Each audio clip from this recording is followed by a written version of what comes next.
वक्रतुंड महाकाय सूर्यकोटी समप्रभ निर्विघ्नं कुरु मे देव सर्व कार्येषु सर्वदा। बोला गणपती बाप्पा मोरया। सज्ज झालो आहोत आपण गणपती बाप्पाच्या स्वागतासाठी। ह्या वर्षी 7 तारखेला गणपती बाप्पाचं आपल्याला स्वागत करायचं आहे। गणपती बाप्पा प्रत्येकाच्या घरात विराजमान होणार आहे। 7 तारखेला शनिवार आहे। आता गणपती बाप्पा बऱ्यापैकी सगळ्यांनी बुक केला असेल। आपल्याला जो गणपती बाप्पा आवडतो तो आपण निवडलेला असेल। पण एक सांगायचं आहे, गणपती बाप्पा आपल्या घरात येतो मग तो तुम्ही शाडू मातीचाच, आता मी तरी तुम्हाला सांगेल की शाडू मातीचीच मूर्ती घरात असावी, पर्यावरणाला पूरक असं, तर शक्यतो शाडू मातीचीच मूर्ती घ्या, बाकी तुमची इच्छा। तर आता मूर्ती घेताना सुरुवात आपण मूर्तीपासूनच करूया की मूर्ती घेताना काय बघायचं असतं। लक्षात घ्या, कुठलीही सेवा, उपाय, अर्चा, कुठलाही भगवंताचा कार्यक्रम करताना आपला मूळ कधीही विसरायचा नाही। आपण काय करतो, मूर्ती बघायला जातो आणि आपल्याला खूप आवडता मूर्ती आणि बऱ्याच वेळा असं होतं की ती मूर्ती गणपती बाप्पाची मूर्ती असते, मग त्याच्यावर बऱ्याच वेळा असं असतं की तो मासा आहे, त्या मासा पण आहे, त्याच्या अवतीभोवती गणपती बाप्पा आहे, किंवा मोर आहे, मोरावर बसलेले गणपती बाप्पा आहे, किंवा गरुडावर बसलेले गणपती बाप्पा आहे। गणपती बाप्पा सोबत त्यांचं सहकुटुंब आहे।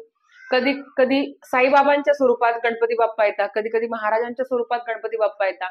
मला एक सांगायचं आहे, गणपती बाप्पा हे गणपती बाप्पा आहे। आता तुम्ही म्हणाल तुम्हाला काय अडचण आहे, किंवा ह्या सगळ्या गोष्टी, ह्या प्रकारचे गणपती आपण का घेऊ शकत नाही।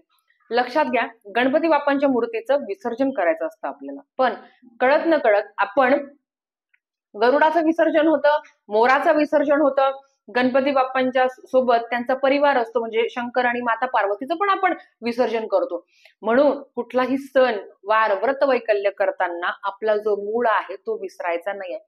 छान सुबक सुंदर अशी मूर्ती असावी। आता मला सांगा, गणपती बाप्पा आहे, बऱ्याच वेळा असं होतं की गणपती बाप्पा त्यांचे सगळ्या बघा, जसं सगळ्या नद्या सागराला येऊन मिळतात त्याच पद्धतीने प्रत्येक देवाचं आपापलं एक स्थान आहे आणि तेच असू द्यावं असं। आता बाल गणेश आहे किंवा गणपती बाप्पांचे जे काही नावं आहेत त्याच्यानुसार तुम्ही गणपती बाप्पा घेऊ शकता। जर असं काही तुम्ही केलं असेल तर ते नक्कीच बदलून घ्या, कारण ते चुकीचं आहे, कारण ते तुम्हाला विसर्जन करायचंय।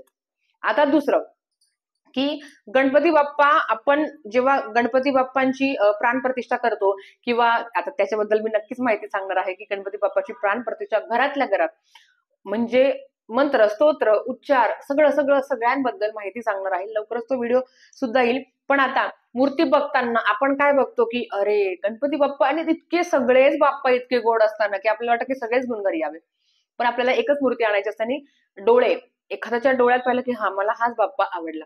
मूर्ती बघताना प्रत्येक मूर्तिकार त्याचा प्राण त्या मूर्तीमध्ये आणत असतो, खूप सुंदर काम करत असतो। पण मूर्ती बघताना गणपती बाप्पा याची सोंड म्हणजे डाव्या सोंडेचाच मूर्ती आपल्याला गणपती बाप्पाची मूर्ती घ्यायची आहे।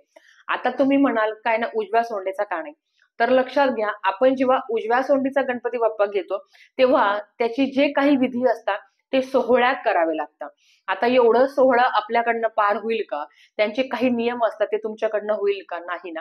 म्हणून आपल्याला डाव्या सोंडेचाच गणपती घ्यायचा आहे, उजव्या सोंडेचा घ्यायचा नाही, ते एक महत्वाचं आहे। गणपती बाप्पांचं जे पितांबर आहे, पितांबर म्हणजे धोतर, मध्ये कुठल्या कलरचं असावं, छानपैकी तुम्ही पांढरं, लाल, हिरवं, पिवळं, आता काळ्या रंगाचं कोणीही बनवत नाही, पण एकदम छान असं सुबक त्यांना दिसेल त्या पद्धतीने तुम्ही पितांबर घेऊ शकता। मग जसं मी तुम्हाला सांगितलं का, हिरवं, लाल, पिवळं, केशरी, जे तुम्हाला आवडतं त्या पद्धतीने तुम्ही घेऊ शकता। बऱ्याच वेळा असं होतं, गणपती बाप्पांची मूर्ती घेताना 5 हात म्हणजे 2 हाताचे 5 बोट आणि पायाचे पण बोट तपासून बघा व्यवस्थित, त्यांचा जो काही गणपती बाप्पांची मूर्तीमध्ये असायला पाहिजे ते सगळे अवयव व्यवस्थित आहे का, हे सुद्धा चेक करणं आपलं प्रथम कर्तव्य आहे।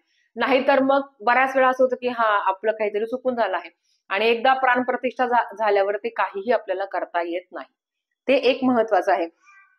सगळ्यात महत्वाचं की बघा, कधी कधी आपण कुठलीच गोष्ट आपण मनापासून किंवा आपण स्वतःहून करत नाही, त्या गोष्टी घडतात। गणपती बाप्पांची मूर्ती जेव्हा आपल्या घरी आपण आणतो, आणि अर्थात मुलगा मुलगी आपले मिस्टर कोणी असेल तर ते गणपती बाप्पांची मूर्ती घ्यायला जाता.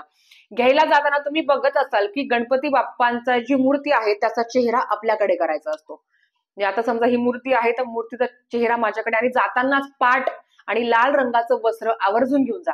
लाल रंगाचं वस्त्र आणि पाठ घेऊन जा, नाही तर तिथे गेल्यावर गडबड होते. आणि पाटावर आपला गणपती बाप्पा ठेवायचा आहे, त्याच्यावर लाल वस्त्र ठेवायचं आहे. आता तुम्ही म्हणाल की गणपती बाप्पा झाकून का बरं आणता? तुम्ही बघता सगळ्यांचे गणपती बाप्पा हे झाकून असतात आणि आपण गणपती बाप्पांचं नामस्मरण करत करतच त्यांना घरी आणतो. पण त्याचं वरचं एक कारण सांगते बघा. आपण प्रत्येकाची मूर्ती खूप छान असते आणि आपल्याला छान वाटतं की किती सुंदर बाप्पा आहे, याचा बाप्पा किती छान आहे, त्याची मूर्ती किती छान आहे. तर आता देव खूप मोठे आहे, देवांना काही माणसांची नजर लागणार आहे का? अजिबात नाही. पण आपल्या मनासमाधानासाठी असं की नाही माझी मूर्ती आहे कोणाची नजर नको लागायला, असं नजर वगैरे, माणसाची नजर कुठल्याही देवाला कधीच लागू शकत नाही. आपण इतके मोठं कुठल्याच जगातला माणूस नाही. पण आपल्या मनासमाधानासाठी असतं की नको की माझा बाप्पा आहे, मग त्याच्यावर ते व्यवस्थित वस्त्र वगैरे परिधान करूनच आपण आणत असतो. नजरेचा पण एक भाग आहे आणि ती मूर्ती असते, कुठलीच नकारात्मकता काहीच नाही. कारण एक लक्षात घ्या, ती मूर्ती आहे त्याच्यावर तुम्ही प्राण आणलेले नाही आहे, म्हणून त्या मूर्तीवर जरी तो बाप्पा आहे पण ती मूर्तीच आहे, त्याच्यात प्राण तुम्ही घरी आल्यावर आणणार आहे. म्हणून नजर किंवा वाईट शक्ती वाईट बाधा काहीच नको, म्हणून ती छानपैकी झाकून आणायची असते. आणि झाकून आणल्यावर आता जेव्हा ती घरात येते तर एक लक्षात घ्या, गणपती बाप्पांची मूर्ती जेव्हा घरात येते तेव्हा आपण काय करत असतो की जो गणपती बाप्पांची मूर्ती घेऊन येतो त्याने काय करावं, मग गणपती बाप्पांचं आधी तर गणपती बाप्पाचा चेहरा आपल्याकडे असणार आहे, नंतर तो सरळ करावं. आपण जेव्हा आपल्या माहेरी जातो किंवा कोणी आपल्या घरी नवीन बाळ येतं तेव्हा आपण त्याची दृष्ट काढत असतो. त्याच पद्धतीने गणपती बाप्पा जेव्हा तुमच्या घरी येणार आहे तेव्हा भाकरीचा तुकडा आणि पाणी हे त्यांच्यावर उतरून टाकायचं असतं आणि गणपती बाप्पांचे पाय धुवायचे असतात. आता मूर्तीचे आपण पाय धुवू शकत नाही, पण जो व्यक्ती गणपती बाप्पा आणतो त्यांच्या पायावर थोडं थोडं पाणी टाकायचं. त्याच्याबरोबर तुम्ही जेव्हा गणपती बाप्पा घ्यायला जाल डोक्यावर टोपी असणं महत्वाचं आहे. जेव्हा तुम्ही त्यांना घेऊन याल तेव्हा सुद्धा डोक्यावर टोपी असणं महत्वाचं आहे. आणि टोपी आणल्यावर गणपती बाप्पांसमोर तुम्ही तो काय आपण लाल वस्त्र त्यांच्या मूर्तीवर ठेवलं होतं ते सगळं तुम्ही काढायचं, गणपती बाप्पांची आरती करायची, त्यांची पूजा करायची आणि जो व्यक्ती घेऊन येणार आहे त्याला पण कुंकू लावायचं, त्याचं पण औक्षण करायचं. हे झाल्यावर जेव्हा गणपती बाप्पा आपल्या घरात येतात तेव्हा बघा, आपल्या घरात जेव्हा पाहुणे गणपती बाप्पा आपले पाहुणे आहे, 11 दिवस ते आपल्या घरातलं सगळं दुःख सुख संकट सगळं बघणार आहे. म्हणून गणपती बाप्पांची मूर्ती आल्या आल्या सर्वप्रथम त्यांना संपूर्ण घर फिरवायचं. किती पण 1 रूम 2 रूम 4 रूम बंगला असेल तरी तुमचा संपूर्ण घरभर गणपती बाप्पांना आपण आपलं घर दाखवायचं, टॉयलेट बाथरूम सोडून.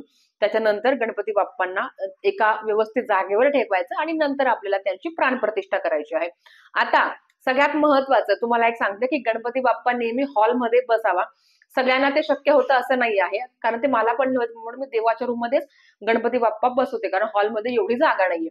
पण जर तुमच्या घरात मस्त जागा असेल तर हॉलमध्येच ठेवावं, कारण आपल्याकडे येणारा माणूस त्याची नजर जेव्हा गणपती बाप्पाकडे पडते, तो कितीही वाईट मनाने कितीही वाईट उद्देशाने आपल्याकडे आलेला असेल तरी त्याचं तिथेच संपून जाईल. कारण गणपती बाप्पा विघ्नहर्ता आहे, ते संकट नाशन आहे, ते सगळ्यांचे संकट दुःख त्रास सगळं दूर करतात. म्हणून शक्य असेल तर तुम्ही हॉलमध्ये गणपती बाप्पांची तुम्ही स्थापना करू शकता. आता सगळ्यात महत्वाचं, आपल्या घरी जेव्हा पाहुणे कोणी येतं तर आपण काय करतो, घरात शांतता ठेवतो. कितीही आपलं कोणाशी पटत नाही, किती भांडण होतं आपल्याला माहिती आहे, पण आपण पाहुण्यांसमोर शांत राहतो. थोडक्यात सांगायचं हेच आहे की गणपती बाप्पा जेव्हा तुमच्या घरी येणार आहे ते 11 दिवस तुमच्या घरात असणार आहे. कितीही नको असलेला व्यक्ती आपल्याकडे आला किंवा कितीही नको असलेला व्यक्ती आपल्याला काही बोलत असला तरी आपण शांत बसायचं. घरात कटकट भांडण काहीही होणार नाही, कोणाची चिडचिड आदळ आपण ते भांडे आपटणं वस्तू फेकणं अशी कुठलीही नकारात्मक कुठली वाईट गोष्ट आपल्या घरात 11 दिवस काय पूर्ण आयुष्यभर होणार नाही याची काळजी घ्यावी. पण आपण मनुष्य आहोत, आपल्याकडनं चुका होतात, पण गणपती बाप्पा घरात असेपर्यंत मद्यपान धूम्रपान मांसाहार सगळं कडकडीत बंद. त्याच्याच बरोबर जे मी तुम्हाला सांगितलं की घरात भांडण तंटा काहीही होणार नाही याची काळजी तुम्हाला घ्यायची आहे. आता सगळ्यात महत्वाचा येतो तो प्रश्न, आमच्या घरात गर्भवती महिला आहे, आम्ही गणपती बाप्पांची मूर्ती बसवू शकतो का, गणपती बाप्पांची प्राणप्रतिष्ठा करू शकतो का? तर लक्षात घ्या तुमच्या घरात जे चालीरीती आहे, म्हणजे आपण जेव्हा गणपती बाप्पाची स्थापना करत असतो तर ते अखंडपणे आपण ते करत असतो. तुमच्या घरात गर्भवती महिला असेल तर तुम्ही गणपती बाप्पाची स्थापना करू शकता. एवढंच की तुम्हाला गणपती बाप्पाचं विसर्जन नाही करता येणार. मग ते विसर्जन नाही करता येणार, मग त्या मूर्तीचं काय करायचं? तर लक्षात घ्या, आपण जेव्हा विसर्जनाच्या दिवशी म्हणजे अनंत चतुर्दशीला आपण जेव्हा गणपती बाप्पांचं विसर्जन करतो, ती मूर्ती विसर्जन न करता आपल्या घरात तशीच ठेवायची. घरात ठेवायची म्हणजे मग आम्ही देवघरात ठेवू शकतो का? तुमची इच्छा असेल तर देवघरात ठेवा, व्यवस्थित एका छान जागेत ठेवा. रोज जसं आपण बाकीच्या देवांची पूजा करत असतो त्याच पद्धतीने तुम्हाला गणपती बाप्पांची पण पूजा करायची आहे. वर्षभर त्यांना विसर्जन आपल्याला करायचं नाही आहे. मग जेव्हा येणाऱ्या 2025 ला जेव्हा नवीन गणपती बाप्पा येईल, तेव्हा 2024 चा म्हणजे आत्ताचा गणपती बाप्पा आणि 25 चा गणपती बाप्पा म्हणजे 2025 चा, तर हे दोन्ही तुम्ही विसर्जन करू शकता. पण हो, तुम्हाला गणपती बाप्पा बसवायचा आहे. आणि मी तर सांगेल, जर तुमच्याकडे गर्भवती महिला असेल तर बाल गणेश, कारण छोट्याशा पावलाने छोट्याशा रूपात मुलगा मुलगी राधा कृष्ण कोणी पण आपल्या घरात येणार आहे, ते बाल स्वरूपातच असलं तर अतिशय उत्तम. आता हे झालं. दुसरं, आम्हाला विटाळ आहे, सुतक आहे. जर तुम्हाला 7 तारखेपर्यंत जर तुम्हाला विटाळ आला, आता विटाळ म्हणाल तर 14 दिवस, म्हणजे सुतक म्हणाल तर ते 14 दिवस पाळायचेच असतात. कोणाचा 5वा 6वा 7वा दिवस असेल किंवा नुकतंच कोणाच्या घरात वारलं असेल तर तुम्ही त्या वर्षी गणपती बाप्पा बसवायचा नाही, हा नियम आहे.